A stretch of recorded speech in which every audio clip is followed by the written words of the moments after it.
Sergeant Alara Chun had been standing for 11 hours. Her feet hurt.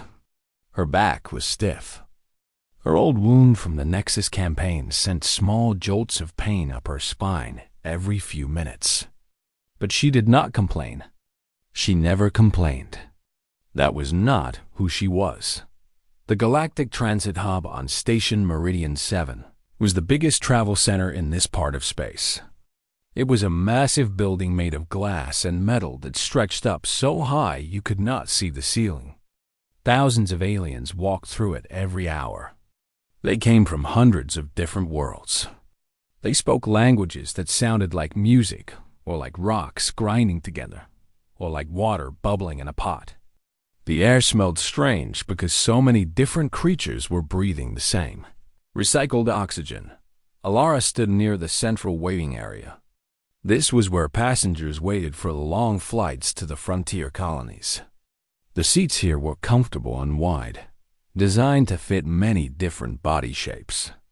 There were hundreds of seats arranged in neat rows, and almost every single one was taken. Elar spotted an empty seat near the middle of the waiting area. It was next to a tall alien that she recognized as a Vorthani. The Vorthani were an insect-like species. They had hard shells covering their bodies, multiple arms, and large compound eyes that could see in almost every direction at once. This particular Vorthani was wearing expensive silk robes in bright colors. Gold jewelry hung from its neck and arms. It was clearly someone important. A diplomat, maybe, or a wealthy merchant. Alara did not care about the alien's status. She only cared about the empty seat. Her legs were shaking from standing so long. She had not slept in 2 days. The military transport that was supposed to take her home had been delayed again and again. All she wanted was to sit down for a few minutes. She walked over to the empty seat. Her boots were old and scuffed from years of service. Her uniform was clean but faded. The colors had washed out long ago. She carried a single duffel bag that contained everything she owned in the universe. It was not much. When she reached the seat, she stopped and looked at the Vorthani. She tried to be polite. She had learned that different species had different customs about personal space and communication. "Excuse me," she said in a calm voice. "Is this seat taken? May I sit here?" The Vorthani turned its large head toward her.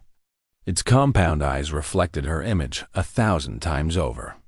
For a long moment, the alien said nothing.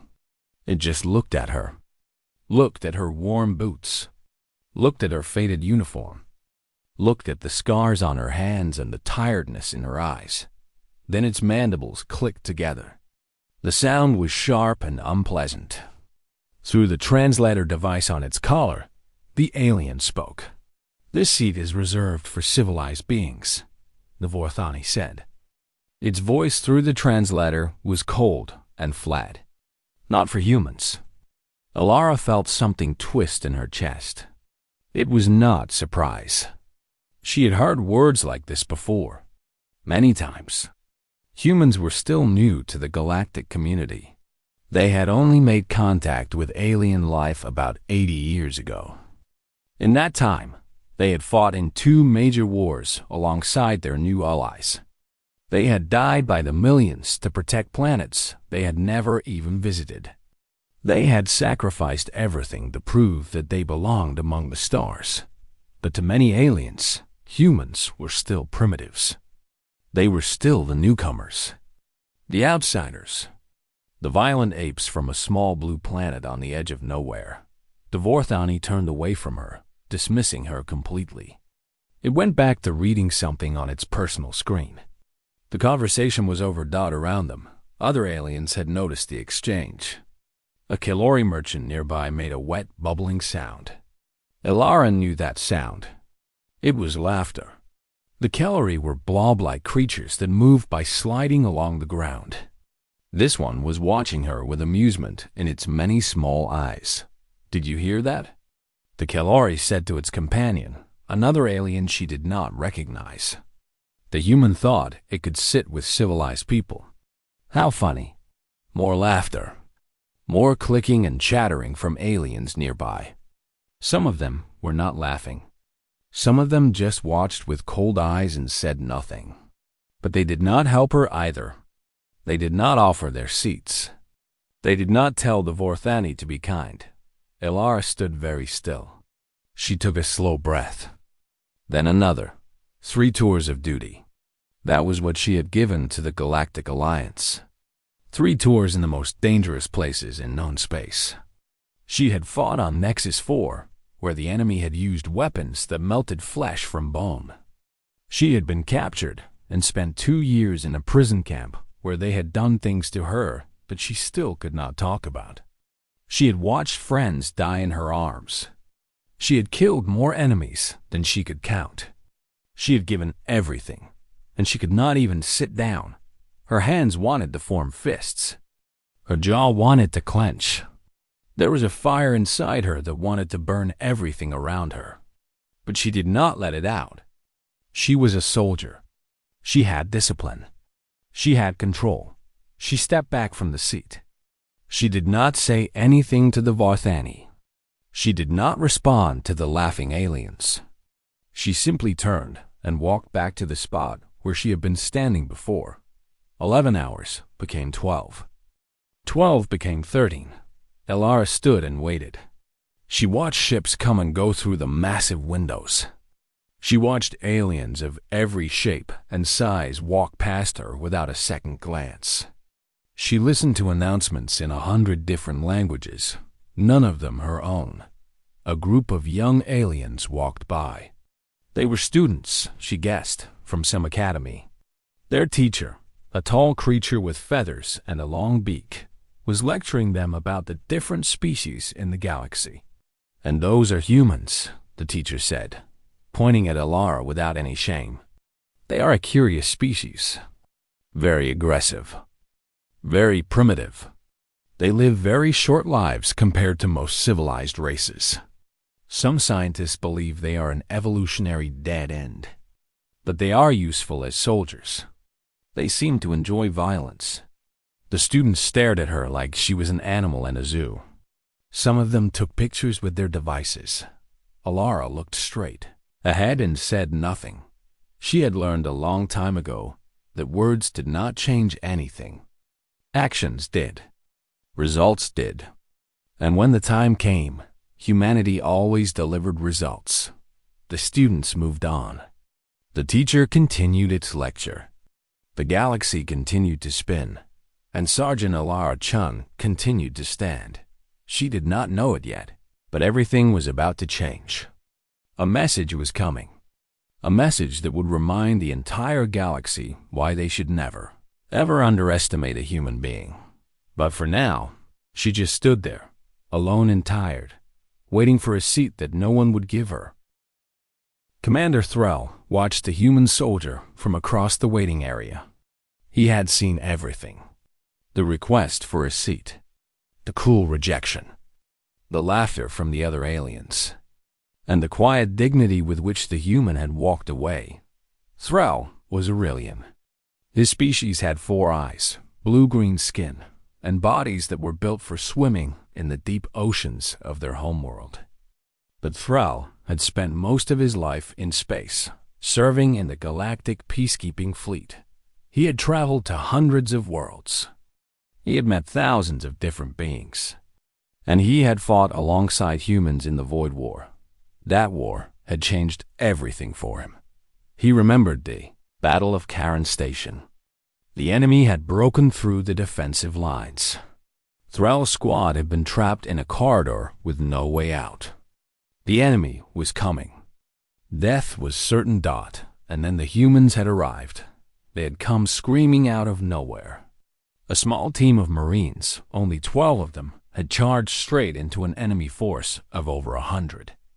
They had fought with a fury that Thrall had never seen before. They had used their weapons until they ran out of ammunition. Then they had used their knives. Then their fists. Then anything they could grab. One human, a young female Marine named Sarah, had saved Thrall's life directly. An enemy soldier had thrown a plasma grenade at his squad. There was no time to run, no time to hide. They were all going to die. Sarah had jumped on the grenade. She had covered it with her own body. The explosion had torn through her. But somehow, impossibly, she had survived. The humans had dragged her out of the rubble, bleeding and broken, and she had still been giving orders. She had still been fighting. That was 12 years ago. Thrall had never forgotten it. He had tried to find Sarah after the war to thank her, but the human military records were difficult to access. He never learned what happened to her, but he remembered. Every day, he remembered. Now, he watched as another human soldier stood alone in a room full of aliens who thought they were better than her. And it made his blood boil. Thrall understood why the galaxy treated humans this way. It was fear. Pure and simple fear. Humans were not like other species. They did not live for hundreds of years like the Vorthani. They did not have the advanced technology of the Tyrellians. They did not have the psychic powers of the Mindori or the physical strength of the Kelori. But humans had something else. Something that scared every other species in the galaxy, even if they would never admit it. Humans did not give up. Ever. Other species fought until the odds were against them, and then they retreated. That was logical. That was smart. That was how you survived. Humans fought until they won or until they were dead. There was no middle ground. There was no surrender. When you backed a human into a corner, they did not become scared. They became dangerous. The galaxy had learned this lesson in the Void War. The enemy had been a swarm of creatures from the dark space between galaxies. They consumed everything in their path. Entire civilizations had fallen before them. The Galactic Alliance had been on the edge of total destruction. And then the humans had joined the fight. They had only been part of the galactic community for 30 years at that point. They had a small fleet, limited technology, no real experience with interstellar war. Every military expert said they would be useless. Those experts were wrong. The humans had fought like nothing the galaxy had ever seen. They had launched attacks that were considered suicide missions.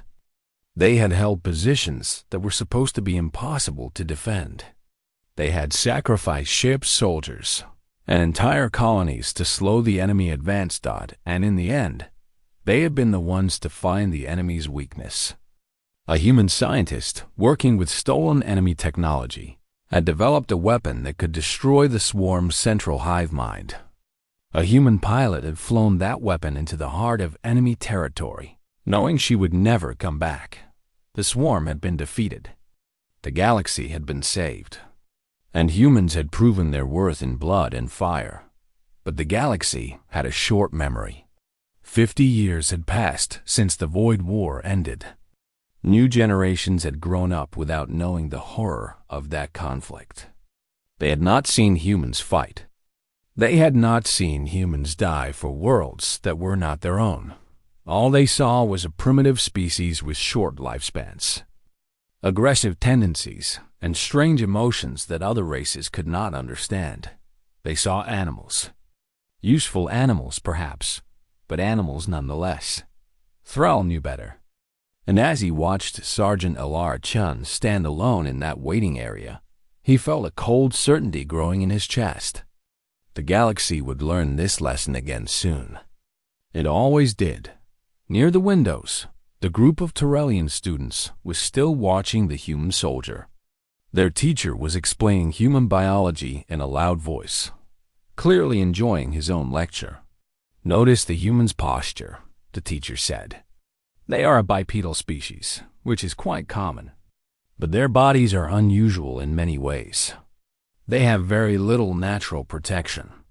No shells, no scales, no thick fur. They are soft and vulnerable." Some of the students laughed at this. "Their lifespans are also remarkably short," the teacher continued. "Most humans live only 70 to 90 standard years. Some of you will live for 500 years or more. In that time, you will see many generations of humans come and go. They are like mayflies, really. Brief and insignificant. Thrall wanted to walk over and tell the teacher exactly how wrong he was. He wanted to describe what he had seen in the war. He wanted to explain that humans did not need long lives because they made every moment count. They burned brighter than any other species. They loved harder, fought harder, and died harder than anyone else in the galaxy. But he stayed silent. Words would not change anything. These aliens would have to learn the truth the same way. Everyone eventually learned it. The hard way. Thrall looked back at the human soldier. She was still standing in the same spot. Her face showed nothing. But Thrall had learned to read humans during the war. He could see the tension in her shoulders, the tightness around her eyes, the slight tremor in her hands. She was angry, very angry. But she was controlling it, holding it back, waiting. Thrall had seen that look before. He had seen it right before human soldiers did something impossible. Something was going to happen. He could feel it in his bones. The galaxy was about to be reminded why it needed humanity. He just hoped it would not be too late when that reminder came. The Vorthane diplomat was having a pleasant afternoon. It had secured a comfortable seat in the waiting area. It had successfully insulted a human without any consequences. Life was good. Life was exactly as it should be for a being of its status and importance. Then its communicator made a sound it had never heard before. It was a harsh, urgent tone. 3 quick beeps followed by a long, low hum. The Vorthani recognized it immediately. It was a priority Alpha Orc, the highest level of emergency communication in the entire Galactic Alliance. In 300 years of life, the Vorthani had never received one. Its compound eyes focused on the small screen. Its mandibles stopped moving. Its entire body went completely still as it read the words appearing on the display dot around the waiting area. Other sounds began to fill the air. Chimes, beeps, buzzes, whistles. Every species had different communication devices, and every single one of them was going off at the same time. The same message was being sent to every connected being in the galaxy. The Kellery merchant stopped laughing. Its blob-like body actually changed color, shifting from healthy pink to a pale, sickly gray. It made a sound like water draining from a sink. The Tyrellian teacher stopped speaking in the middle of his lecture. His feathers, which had been puffed up with pride, flattened against his body. His beak hung open. No words came out. All around the waiting area, aliens of every species were reading the same message. Some of them gasped. Some of them cried out in their native languages. Some of them just stared at their screens in total silence, unable to believe what they were seeing. Commander Thrall read the message on his own device. His 4 eyes blinked rapidly. His hearts, all 3 of them, began to beat faster. He had expected something. He had felt it coming. But not this. Never this. The message was simple, clear, terrifying. It began with the official seal of the Galactic Council. That seal had only been used for the most important announcements in history. The formation of the Alliance. The declaration of war against the Void Swarm. The peace treaty that had ended that war. And now this. The first line read, Priority Alpha, Galactic Council Emergency Broadcast. The second line read, The Void Swarm has returned. Those 5 words hit the waiting area like a bomb. The Void Swarm, the nightmare that had nearly destroyed everything. The enemy that had consumed entire star systems. The horror that every child in the galaxy learned about in school. The monster under every bed. The shadow in every dark corner of space. It had been 50 years since the Void War ended. 50 years of peace. 50 years of rebuilding. 50 years of trying to forget, but no one had really forgotten. Not deep down, Everyone knew that the swarm had not been completely destroyed. The central hive mind had been killed, yes, but there were always rumors. Sightings in the far reaches of space. Ships that disappeared without explanation. Colonies that went silent and were found empty, with no sign of what had happened to the people who lived there. The rumors were true. The swarm was back. And this time, they were coming for everything. The message continued. It gave a timeline. According to the Council's projections, the swarm would reach the core systems of the Alliance within 18 standard cycles. That was less than 1 galactic year. In that time, every inhabited world would be attacked. Every species would face extinction. Every hope would be lost unless something was done. The next part of the message made the Vorthani diplomat feel like its shell was going to crack. Its mandibles trembled so hard that they clicked against each other in a continuous, rattling sound.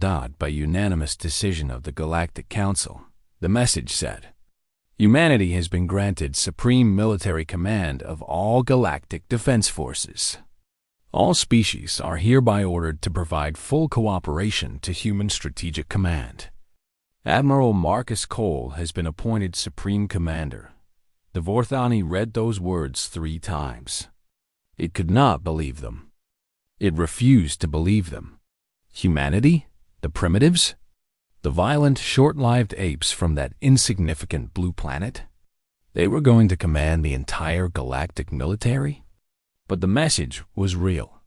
The seal was authentic. The Council had spoken. The final lines of the message were even worse.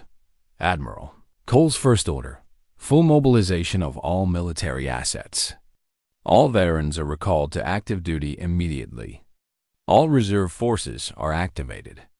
All civilian ships capable of combat are to report to the nearest military station for assignment. And then, at the very end, may the stars have mercy on us all. Silence fell over the waiting area. Complete, total silence. 1,000 aliens from 100 different worlds sat frozen in their seats, staring at their screens, unable to move or speak. And then, slowly, every eye in the room turned toward the same spot. They turned toward the human soldier. Sergeant Alara Chun was still standing where she had been standing for the last 13 hours.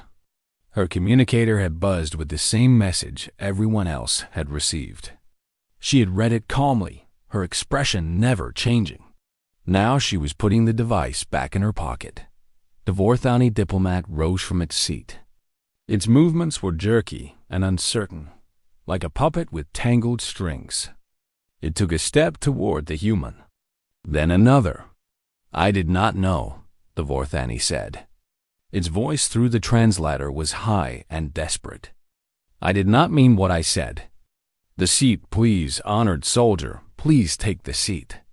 I beg you." The Kalori merchant was sliding across the floor toward her, leaving a trail of slime behind it. Its many eyes were wide with fear. "Forgive us," the merchant bubbled. "We were fools. We were blind. Please, please forgive us." The Turellian teacher had pushed through his students and was now bowing so low that his beak almost touched the ground. "We will do anything," the teacher said. "Anything you ask. Just save us, please." All around the waiting area, aliens were getting out of their seats. They were crowding toward the human soldier. They were offering her food, water, money, jewelry. They were begging for her attention, her forgiveness, her protection. 30 minutes ago, they had treated her like an animal. Now they needed her to save their lives. Alara looked at them. She looked at the Vorthani and its expensive silks. She looked at the Kalori and its expensive laughs. She looked at the teacher and his expensive words. Then she looked at the empty seat. The seat she had asked for politely. The seat that had been denied to her because she was human. For a long moment, she said nothing. Then her communicator buzzed again. This time, it was not a broadcast message. It was personal. Direct orders from Admiral Marcus Cole himself. She read them quickly. Her unit was being reactivated. The 77th Drop Infantry, nicknamed the Helldivers, was going back to war. She had 12 hours to report to the nearest military transport. 12 hours. After standing for 13, she was not going to waste a single minute. She looked at the Varthani one more time. The alien was still holding out its arms, still begging her to take the seat. Alara shouldered her duffel bag. "Keep your seat," she said quietly. "I have work to do." And she walked away. The silence that followed Alara's words was the loudest thing in the room. Every alien in the waiting area stood frozen, watching the human soldier walk away. The Vorthani diplomat still had its arms raised, offering a seat that no one wanted anymore. The Kellori merchant had stopped moving, its body slowly deflating like a balloon losing air. The Tyrellian teacher was still bowing, but now there was no one to bow to. Alara walked with her back straight and her head held high. Her boots made soft sounds on the polished floor. Her duffel bag hung from her shoulder like it weighed nothing at all. She did not look back. She did not slow down. She did not give any sign that she had heard the begging and the pleading behind her. She had given these aliens exactly what they deserved. Nothing. Behind her, the waiting area exploded into chaos. Aliens began screaming in their native languages. Some of them were crying. Others were trying to contact their families on distant worlds. Others were simply sitting in their seats, staring at nothing, their minds unable to process what was happening. The void swarm was returning. The nightmare was real. And the only people who could stop it were the same people they had spent decades mocking, insulting, and dismissing. Commander Thrall pushed through the crowd and fell into step beside Alara. He had to walk quickly to keep up with her. Despite her exhaustion, despite her 13 hours of standing, she was moving with purpose and speed. "Sergeant," Thrall said, "I am Commander Thrall of the Galactic Peacekeeping Fleet. I served alongside your people in the Void War." Alara glanced at him but did not slow down. "I know who you are, Commander. I saw you watching from across the room." Thrall felt his face grow warm with embarrassment. "I should have said something. When the Vorthani refused you the seat, I should have spoken up." "Yes," Alara said simply. "You should have." There was no anger in her voice, no bitterness, just a statement of fact. Thrall had failed to act when it mattered, and she was not going to pretend otherwise. They walked in silence for a moment, passing through crowds of panicking aliens. Some of them recognized Alara's uniform and moved out of her way. Others did not notice her at all, too lost in their own fear to see anything else. "I served with a human marine once," Thrall said finally. "Her name was Sarah. She saved my life at Karen Station. Threw herself on a plasma grenade." Alara's step faltered for just a second, so briefly that Thrall almost missed it. Then she kept walking. "I know Sarah," Alara said quietly. "Staff Sergeant Sarah Chan. She is my older sister." Thrall's 4 eyes went wide. He stopped walking for a moment, stunned by the coincidence. Then he hurried to catch up with her again. "Your sister saved my life," he said. "I have wanted to find her for 12 years. To thank her. To tell her what she did meant something." "You can tell her yourself soon," Alara said. "She was recalled to active duty 6 hours before I was. She's probably already at the staging area." Thrall felt something strange happening in his chest. It took him a moment to recognize the feeling. It was hope. For the first time since he had read the emergency message, he felt actual hope. Because if humans like Sarah were going back to war, then maybe there was a chance. Maybe the galaxy could survive this. They reached the main corridor that led to the military transport terminal. Here, the scene was very different from the chaos of the waiting area. Humans were everywhere. They were coming from every direction, answering the call to arms. Some of them wore military uniforms like Alara. Others wore civilian clothes but moved with the same purpose, the same determination. They were young and old, male and female. Some had scars from past battles. Others had never seen combat in their lives. But they all had the same look in their eyes, the same fire, the same refusal to surrender. An old man with gray hair and a mechanical leg was limping toward the terminal as fast as he could. A young woman with a baby in her arms was handing the child to a crying relative, then turning to join the flow of soldiers. A teenage boy who looked barely old enough to fight was saying goodbye to his parents, hugging them tightly before walking away. None of them were panicking. None of them were crying. None of them were begging for someone else to save them. They were humans. And this was what humans did. Alara stopped at the entrance to the terminal. A massive sign above the door displayed the words, "Military personnel only." Beyond the door, Thrall could see transports being loaded. Soldiers were checking weapons, studying maps, preparing for the fight ahead. "Commander," Alara said, turning to face Thrall, "you asked me earlier if you should have spoken up when I was denied the seat. Do you want to know the real answer?" Thrall nodded. "Yes, please." "It would not have mattered," Alara said. "Words never matter. Actions matter.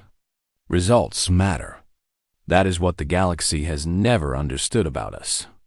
You can insult us. You can mock us. You can treat us like animals. We do not care about your words."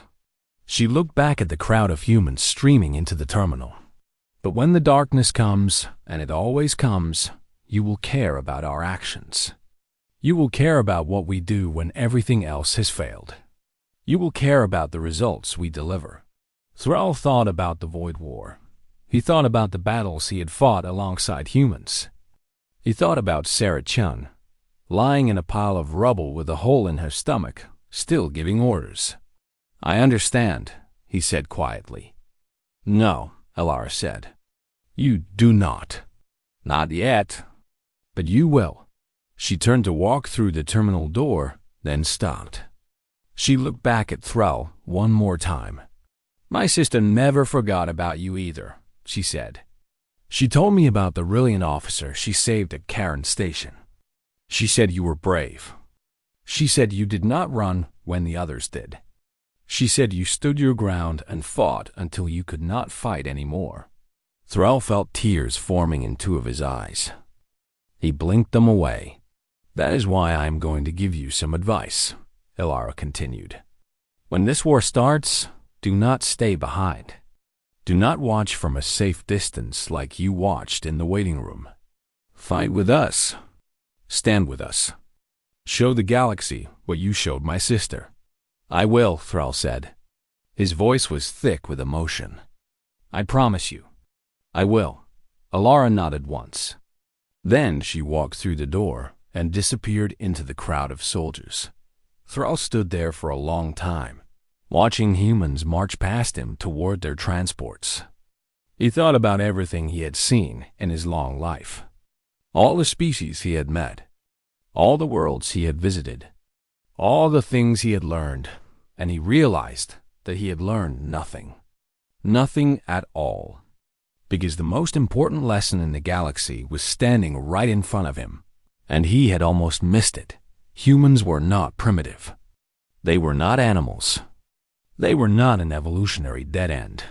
They were the last line of defense between the galaxy and total destruction. And now, finally, everyone was going to remember why. Sergeant Alara Chun walked through the military terminal with fire in her heart. All around her, humans were preparing for war. Soldiers were strapping on armor, checking weapons, loading equipment onto transports. Officers were shouting orders. Pilots were running final checks on their ships. Medics were organizing supplies.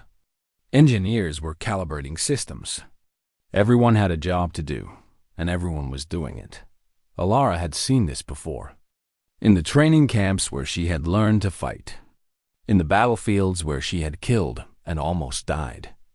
In the prisoner of war camp where she had survived things that should have broken her completely.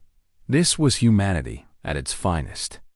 Not when things were easy, not when times were good, but when everything was falling apart, when the darkness was coming, when there was no hope left except the hope they made with their own hands. She found her transport near the back of the terminal. It was an old ship, battered and scarred from years of combat. The name painted on its hull read, "Never Surrender." Below the name was a symbol that every human soldier recognized, a clenched fist reaching up toward the stars. A young private was standing near the transport door, looking lost and scared. He could not have been more than 20 years old. His uniform was new and clean. His boots had never touched a battlefield.